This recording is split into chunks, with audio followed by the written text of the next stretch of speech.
Esta es la historia del joven Alan Gabriel Ludwig García Pérez, quien con tan solo 12 años ya era integrante de la Juventud Aprista, militante a los 17, constituyente a los 29, diputado a los 31 y, por supuesto, presidente de la República Peruana con 36 años, convirtiéndose en el más joven en ser elegido democráticamente de la historia, y no solo la historia del Perú, la de todo Latinoamérica. ¿Sabía usted eso?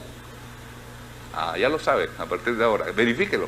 Y es que, como te digo, su historia empezó muy temprano. Mientras cursaba secundaria en este colegio, el José María Eguren de Barranco también frecuentaba este lugar llamado la Casa del Pueblo, sede central del Partido Aprista. En ese lugar Alan se reunía con sus compañeros, con sus compañeras. Compañeras y compañeros.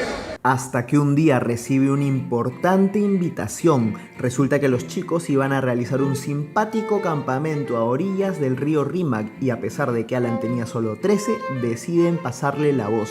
Alan dijo: ya, chévere, me apunto. Sin imaginar que esa tarde haría realidad su más grande sueño en esta vida: conocer a su máximo ídolo.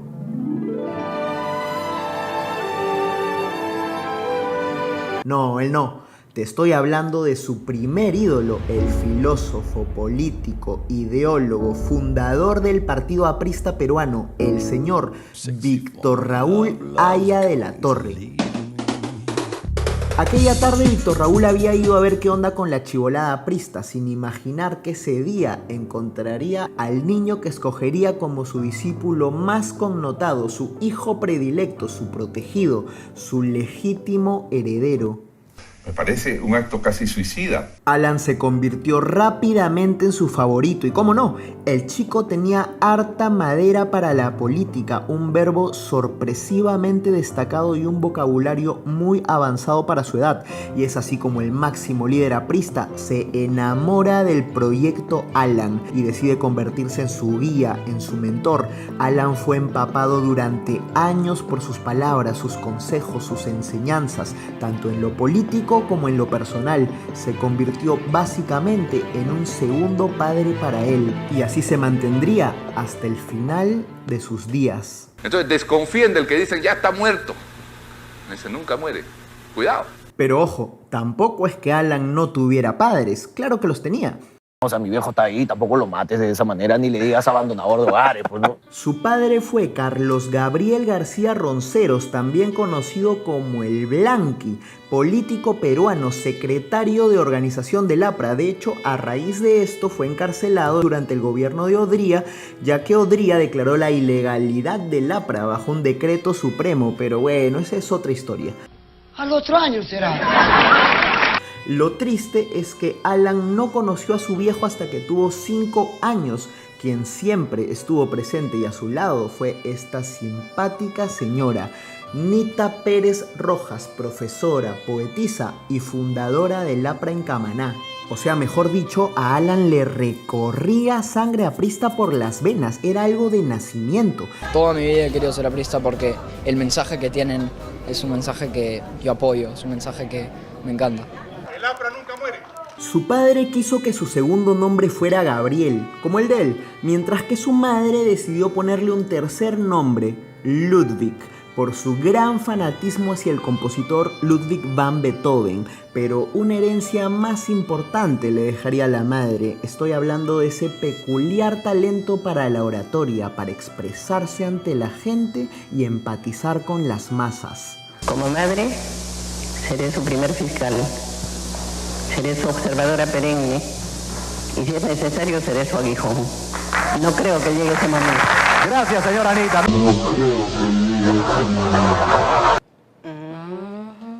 Pero Alan iba a superar a su madre por largo tramo. Su talento era innegable. Era una joven promesa de la política y eso era justamente lo que necesitaba el APRA. Y lo necesitaba a gritos. El partido venía envejecido, golpeado por largos años de gobierno militar. Y Alan no solo tenía la sangre y las ganas, sino también ese singular talento tan conveniente para la política. Y me dice: quiero que conozcas a un nuevo valor que tenemos en el APRA y vas a ver que se va a llegar a presidente.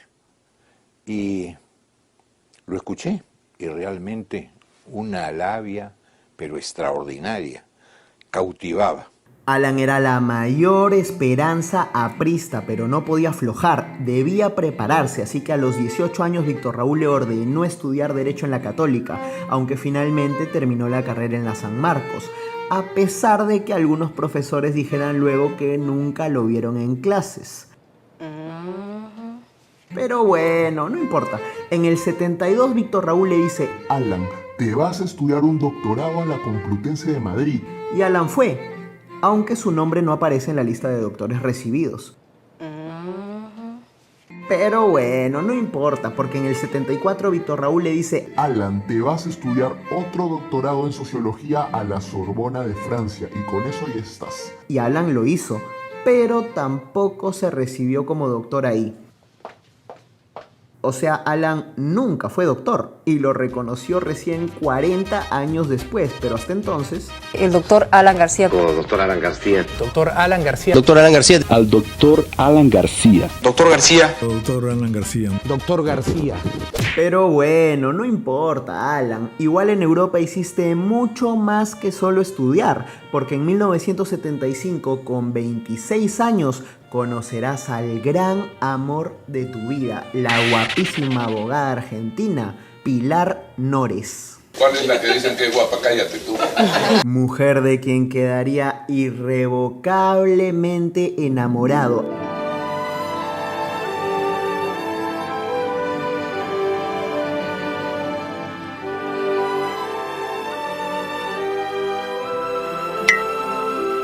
A pesar de tener 2 años de casados y una esposa embarazada.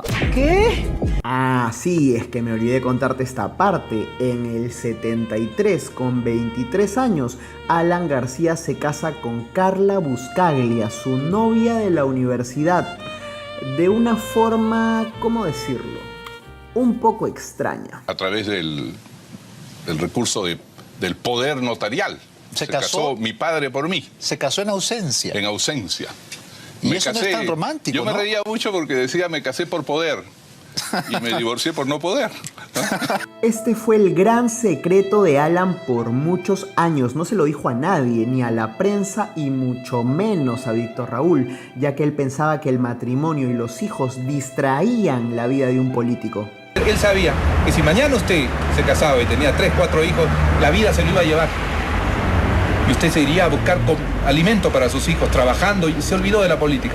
Pero tras 2 cortos años de matrimonio, Alan decide separarse. En ese momento Carla Buscaglia ya estaba embarazada de Carla García, la primera hija de Alan, con quien luego construiría una hermosa relación padre-hija, a pesar de no haberla podido conocer hasta que ella tuviese 3 años, repitiendo coincidentemente la misma historia que él vivió con su padre, pero por un motivo diferente. Alan no estaba en la cárcel, estaba en Europa estudiando.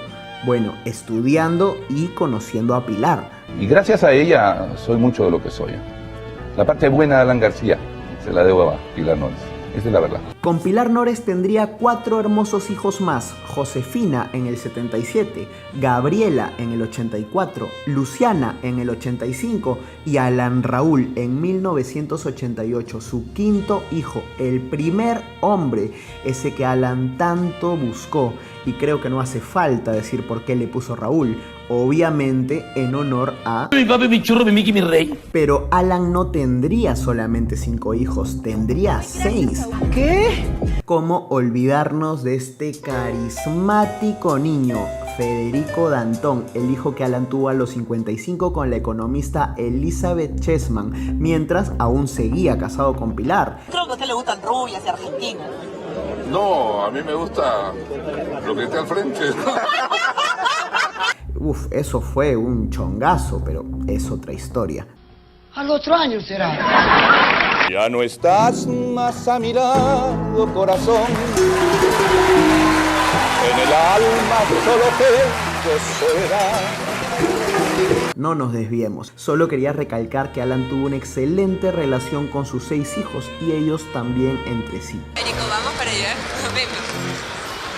Y todo cambia para Alan una tarde de 1977 cuando Víctor Raúl alza el teléfono, lo llama y le dice: Bueno, Alan, mira, ya déjate de vainas, tienes que volver al Perú. Sé que te vas a ir a Europa, estás feliz allá con tu Argentina, pero acá estamos viviendo un momento clave. Velasco ya no está. Morales Bermúdez dice que devolverá la democracia al país. O sea, en 2 años hay elecciones. Así que tienes que volver.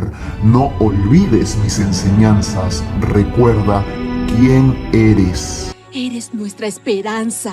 Así que Alan pega la vuelta a su querido Perú para hacerse cargo de su destino y formar parte de los planes que, por supuesto, Víctor Raúl ya tenía preparado para él. Y no cualquier plan, lo incluyen nada menos que la Asamblea Constituyente de 1978 convocada por Morales Bermúdez y presidida por justamente el líder aprista, donde se promulgaría una nueva Carta Magna, es decir, la creación de una nueva constitución. Así es, la famosa Constitución del 79. Cuando el sufragio es ley, la revolución es el sufragio.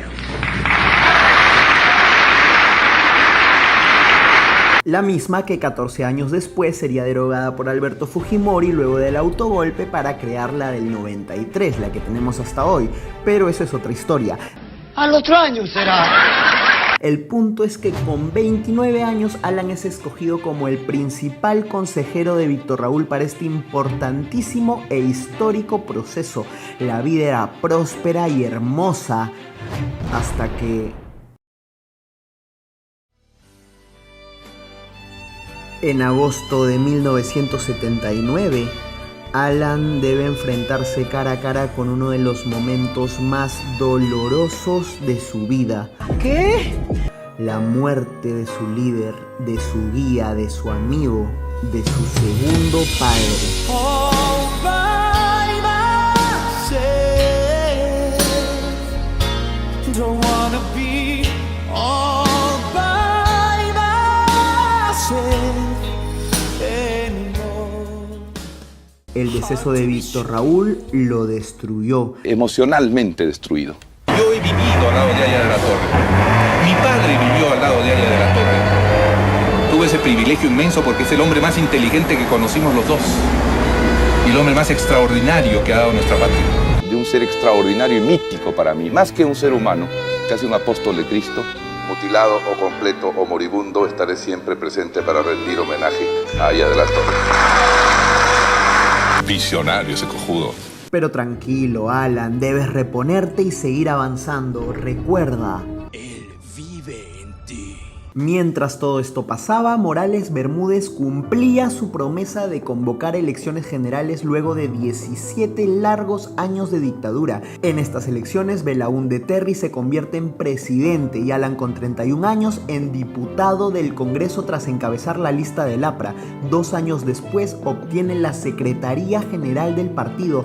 La carrera de Alan iba en gran ascenso, pero hay un momento clave, un momento trampolín que lo hizo realmente despegar. Y estoy hablando de lo que pasó en 1982, cuando Alan decide encarar fuertemente al presidente del Consejo de Ministros, Manuel Ulloa, en una sesión del Congreso donde se debatía el voto de confianza hacia él. Alan irrumpe, genera el caos, le dice que se vaya a su casa, entre otras cosas. Este acto generó muchos comentarios, algunos negativos, otros positivos, pero principalmente respaldo. Y todo esto llamó la atención de la prensa, quien lo convirtió rápidamente en el diputado más conocido, el máximo líder de la oposición. Alan se convierte en el político de moda. Se va a llegar a presidente.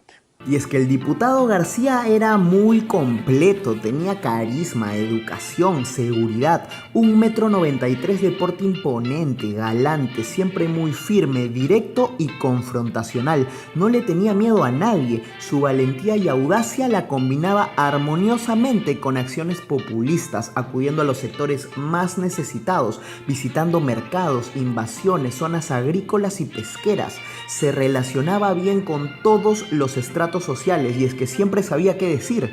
Contaba con una agilidad mental que usaba con suspicacia y un ego colosal que iba constantemente en aumento. Era una persona instruida, con mundo, era un buen padre y, como si no fuera suficiente, manejaba su pepián.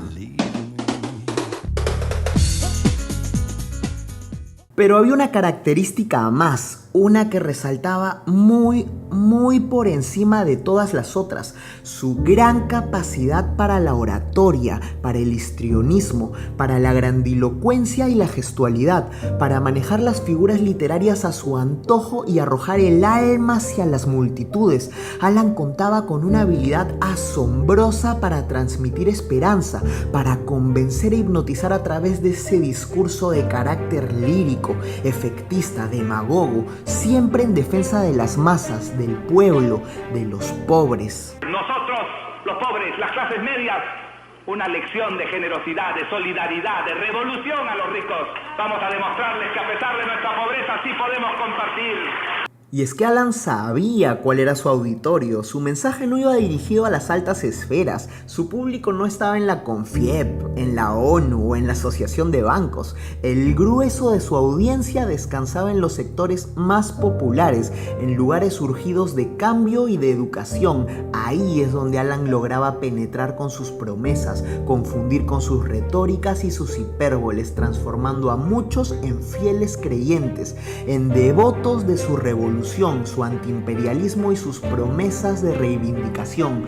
Y todo gracias a ese talento tan especial. Yo sueño que estoy aquí de estas prisiones cargado, y soñé que en otro estado más lisonjero me vi, que es la vida un frenesí, que es la vida una ilusión, una sombra, una ficción.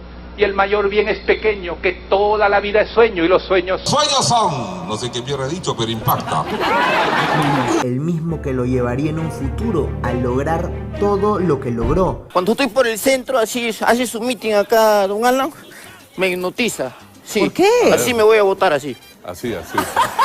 Y que también lo condenaría a hacer todo lo que hizo. Tengamos el derecho de peruanizar nuestro gobierno. En dos palabras, nosotros hemos sido exportadores de materias primas cuando la economía mundial necesitaba materias primas. Y ahora somos un país pagador de deudas cuando la gran economía mundial necesita cobrarlas. A esto le llamamos estar un poco dependientes de lo que ocurre fuera. Volvamos a nosotros, volvamos a lo nuestro. Con este discurso bajo el brazo, Alan se presenta a las elecciones del 85 como representante del APRA y su campaña fue aplastante. Meetings y más meetings. Alan hizo meetings como nadie. En ellos llevaba mensajes con carga radical y estatista. Expresaba su rechazo hacia el Fondo Monetario Internacional. Amenazaba con dejar de pagar la deuda externa y aseguraba tener esa fórmula mágica que repotenciaría nuestras industrias, generaría más empleo, mejores salarios y acabaría con la inflación del 200% en la que se encontraba el país.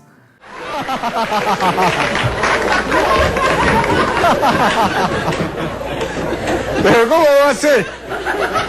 Nada más lejos de la realidad, pero con esta estrategia Alan ganó de manera aplastante las elecciones del 85 con un 46% de votos válidos. Y si bien la ley decía que debía ganar por más de 50, su contrincante para la segunda vuelta, Alfonso Barrantes, decidió no perder el tiempo y le dijo: Alan Cholo, a la firme ya perdí, pez. ¿Para qué vamos a hacer tanta vaina? Segunda vuelta, mejor te doy la mano, reconozco mi derrota, me pongo a tu servicio y quién sabe más adelante cuando decidas estatizar la banca, yo voy a ser el único que te apoye.